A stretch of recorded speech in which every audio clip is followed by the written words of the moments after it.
Faslun, ini adalah fasal. Wal walimatu 'alal ursi mustahabbatun. Adapun walimah urs, perkawinan, ialah dianjurkan. Wal muradu biha, adapun yang dimaksud biha dengan walimah 'alal urs, ta'amun ialah makanan, yuttakhadhu yang dibuat apa ta'am lil ursi dalam rangka pernikahan, pengantin. Wa qala Syafi'i, dan berpendapat siapa Imam Syafi'i, tasduqul walimatu ala kulli da'watin, menepati apa walimah ala kulli da'watin, atas setiap undangan. Setiap undangan li hadisi sururin,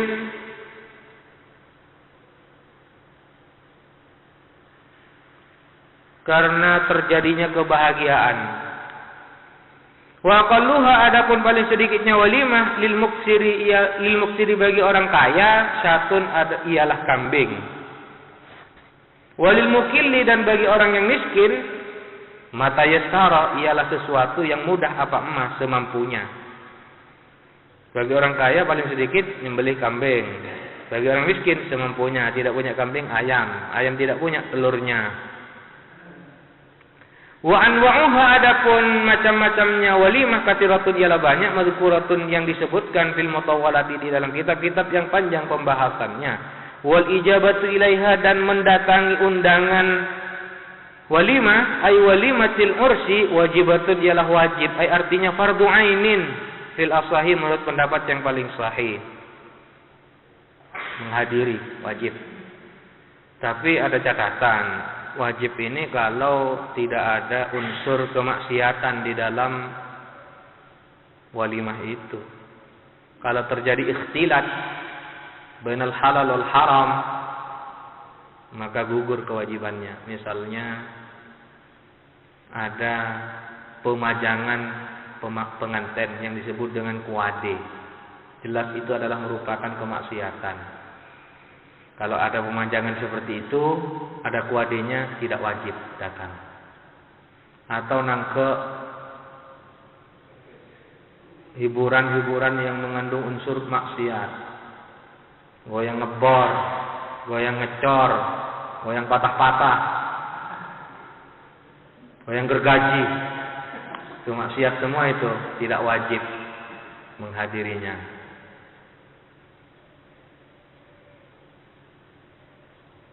Undang ke Al-Badar wajib hadir, karena itu bukan maksiat, justru mengandung unsur dakwah.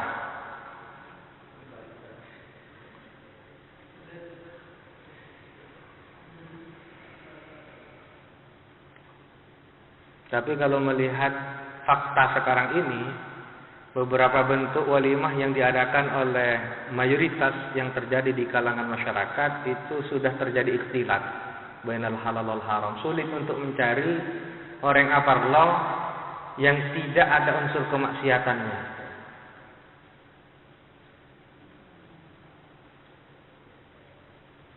Malah saya juga menganggap stan siaran itu juga merupakan bagian dari kemaksiatan. Stan siaran ini. Stan siaran merupakan bagian dari kemaksiatan menurut pendapat saya. Kenapa saya kategorikan sebagai maksiat?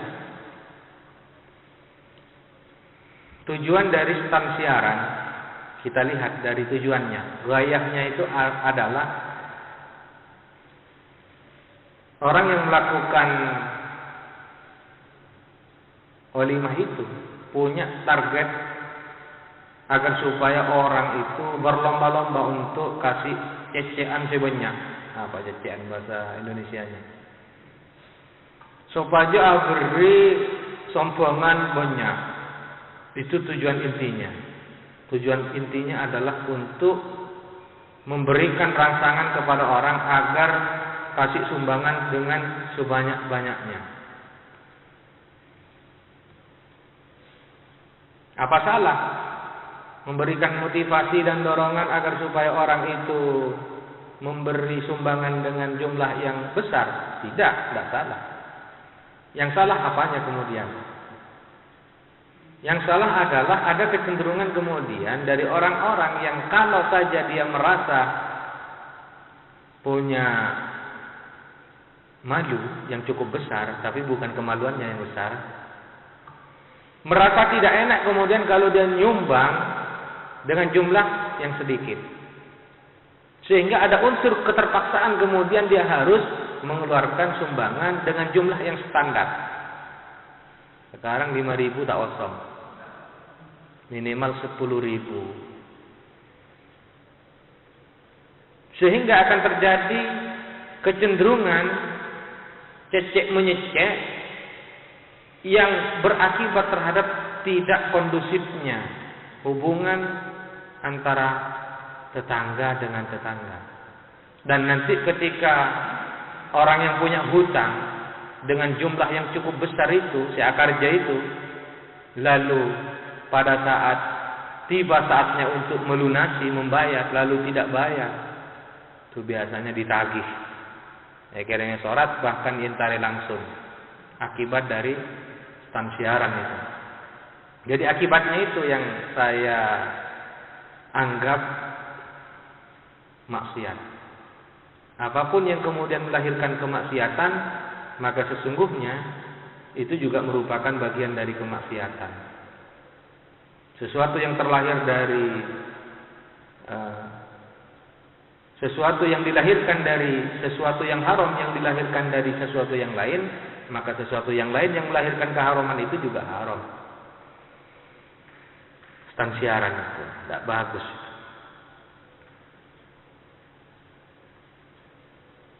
Apalagi memang banyak juga kita temukan ada persaingan tidak sehat, seakan-akan anaknya dijadikan sebagai media untuk kepentingan duniawi. Ada kecenderungan seperti itu.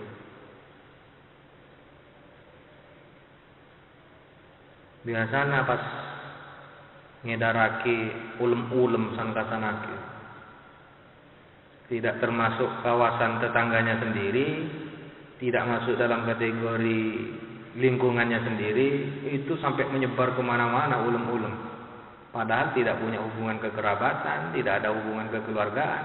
Yonceng kekapi dengan tujuan mendapatkan hasil sebanyak-banyaknya dari walimah itu. Jadi anaknya kemudian dijadikan sebagai media untuk memperbanyak hutang. Itu tradisi yang berlangsung di masyarakat kita, banyak yang sudah menyimpang itu.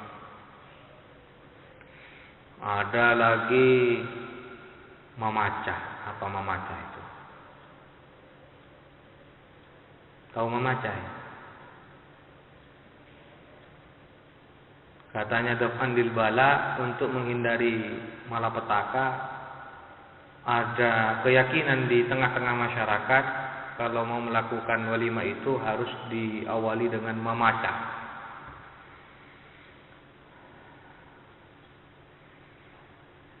Memacah itu apa ya? Cerita-cerita pewayangan itu yang tidak jelas cenderungnya. Atau kalau kita misalnya berkeyakinan memacah itu boleh-boleh saja karena hanya sekedar cerita, tapi ada hal lain yang mengganggu. Biasanya pakai pengeras suara. Itu sama lembenteng itu.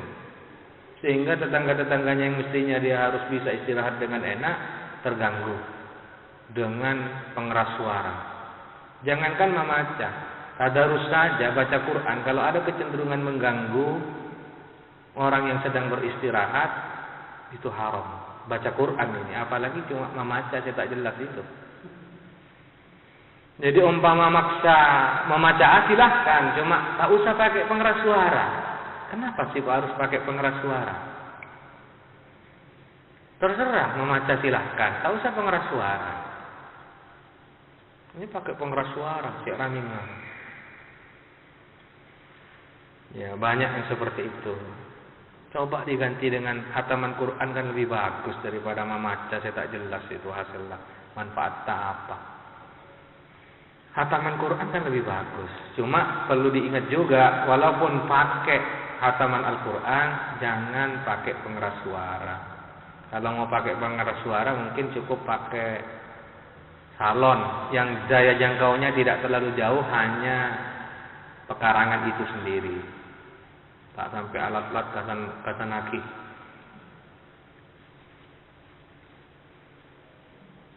Jadi sulit untuk menemukan ada acara walimah yang steril dari adanya unsur-unsur kemaksiatan. Sehingga saya berkesimpulan untuk menghadiri acara walimah yang wajib dalam kondisi sekarang ini sulit. Berarti menghadiri acara walimah itu sulit untuk kita cari yang hukumnya wajib. Karena banyak walimah sudah terkontaminasi dengan hal-hal yang maksiat. Hal-hal yang maksiat. Walimah biasanya identik dengan pengantenan yang identik pula dengan pemajangan. Cara nyari parlong mentada kemantan saya paceng. Nah, saya sejak awal tidak mau dipajang. Kalau hanya sekedar foto-foto bersama untuk kepentingan dokumentasi, ya no problem. Cuma bersama dengan keluarga-keluarga sendiri kan, keluarga dekat. Tak pakai paceng. Ini paceng ini kan di samping juga pemborosan, tabdzir, israf. Dek maki ya main toratuan, main jak rajaan itu. Arafah. Wah ini kan hanya satu kali seumur hidup. Iya, walaupun sekali dalam seumur hidup, demaah. Apalagi orang miskin memaksakan diri untuk kuade. Main toratuan kelakuan harau manca. Saya laki ngolpat nebeng. Padahal kemarin menjadi raja dan ratu. Jadi tidak ada manfaatnya sama sekali kuade itu. Saya menentang keras kuade itu. Siapapun yang melakukannya. Mungkin banyak pesena, sedekahkan saja kepada fakir miskin. Daripada pemborosan dibuang-buang tanpa adanya pemanfaatan yang jelas. Biaya untuk kuade itu tidak sedikit. Minimal 5 juta. 5 juta itu sudah sangat sederhana. Saya tibik nyewa pangias itu 500.000. Biar aden-aden itu. Aden-aden istri saya aden-aden lagi ya berdoa nak tanda saya. Enggak lagi berdoa nak. Ya berdoa lipen. Ya, banyak relako. Ya hanya foto-foto bersama dengan keluarga dekat di dalam kamar, di dalam rumah. Tidak ada pemajangan.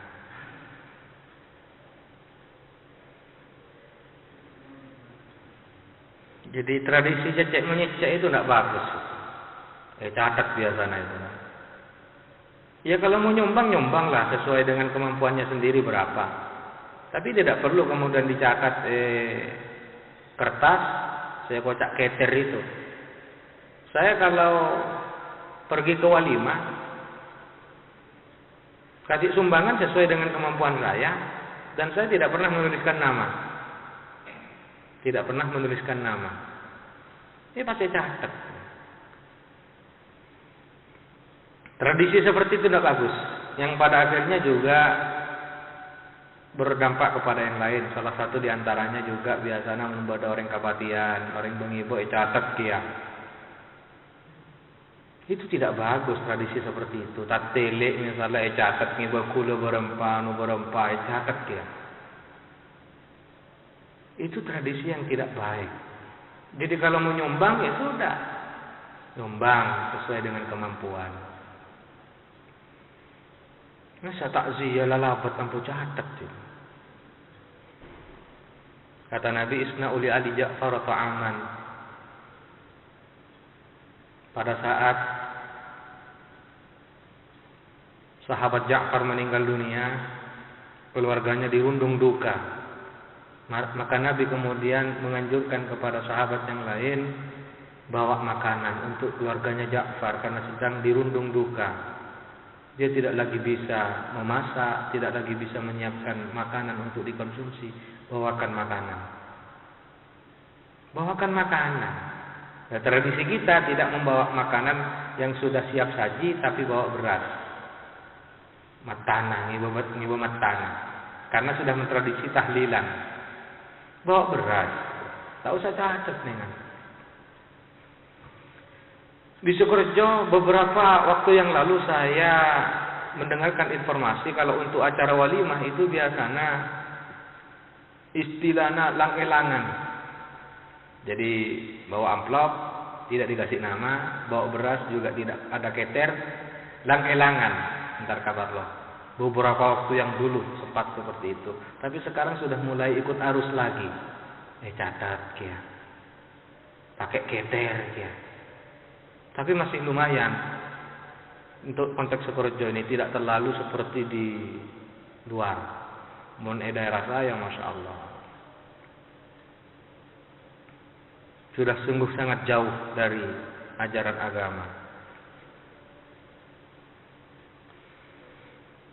Mertua saya menolak untuk terima amplop pada saat mengadakan walimah. Jadi setelah acara selesai, mertua saya menghilang. Tak nemuni tamu ini, karena tidak mau terima amplop. Soalnya di otak.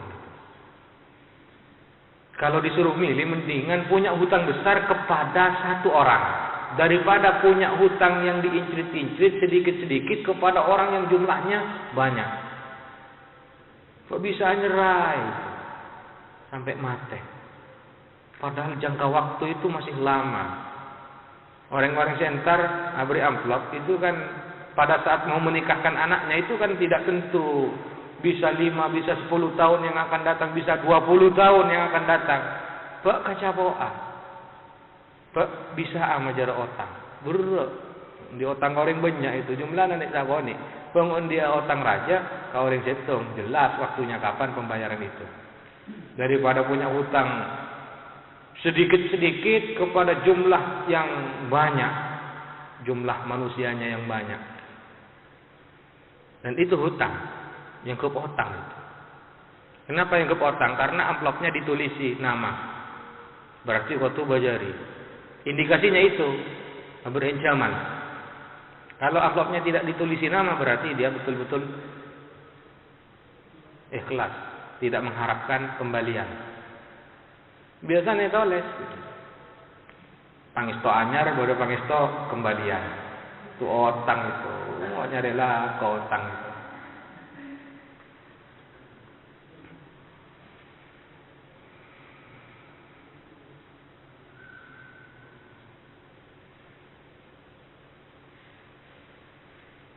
Ini Jumat nih.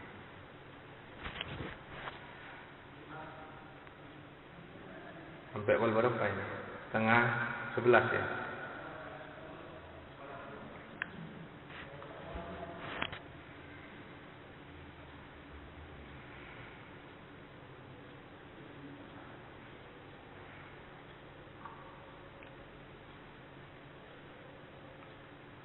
Wala yajibul aklu, dan tidak wajib apa makan minha dari walimah. Bila sahih menurut pendapat yang paling sahih. Kalau urusan makannya tidak wajib. Urusan datang nggak wajib. Tapi muntah ya kan ada perasaan ke tuan rumah ini.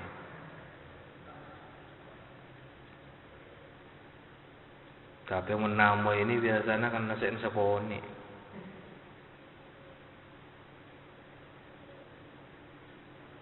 Nah, di walimah saya ada fenomena baru.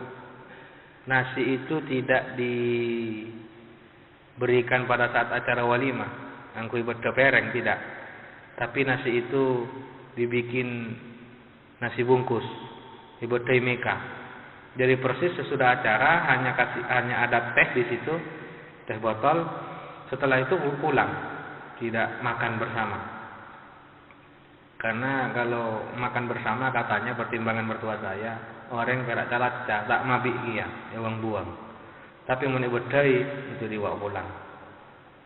Jadi mari acara orang bosan, mak ada piring berngabur, mak ada nasi berngabur, ada tosan-tosan. Padahal nasinya sudah ada dalam berkat ya Pak Polong. Itu bagus menurut saya. Daripada kasih piringan tak mabik dia, itu kan eman-eman, mubadir.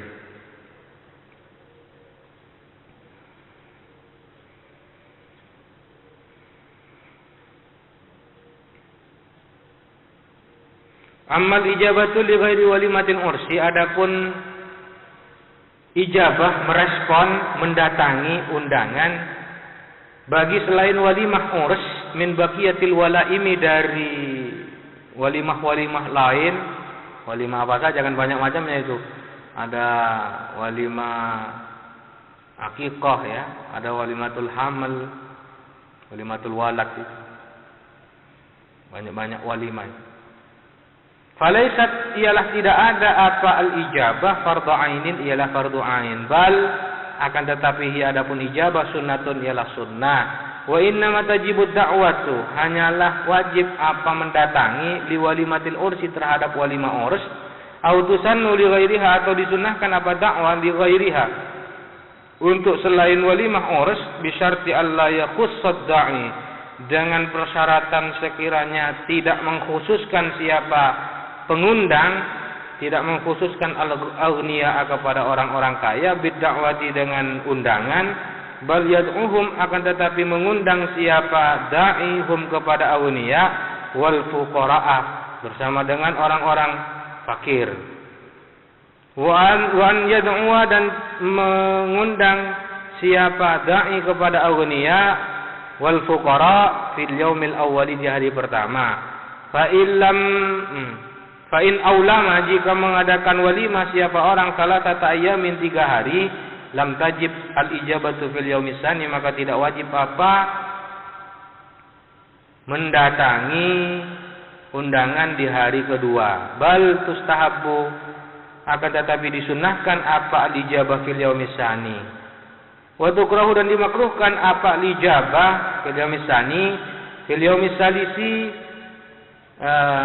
ijabah fil yaumis salisi, di hari ketiga. Wa baqiyatus syuruti, adapun sisanya beberapa persyaratan, ialah mazkuratun, disebutkan fil mutawwalati, di dalam kitab-kitab yang panjang pembahasannya. Wa qauluhu, adapun pernyataan musannif, illa min udrin, kecuali karena udzur, aimaniin, artinya yang mencegah, minat ijabati, dari mendatangi lil walimati, terhadap walimah, kan yakuna, seperti gambaran ada, fi maudhi'id da'wati, di tempat undangan, man adapun orang, man siapa orang, ya ta'adza, yang terganggu bihi, dengan sebab man al-mad'u, siapa orang yang diundang, ada orang yang mengganggu, aula taliku bihi, atau tidak layak bihi dengan mad'u, mujalasatuhu, apa duduk bersama dengan orang.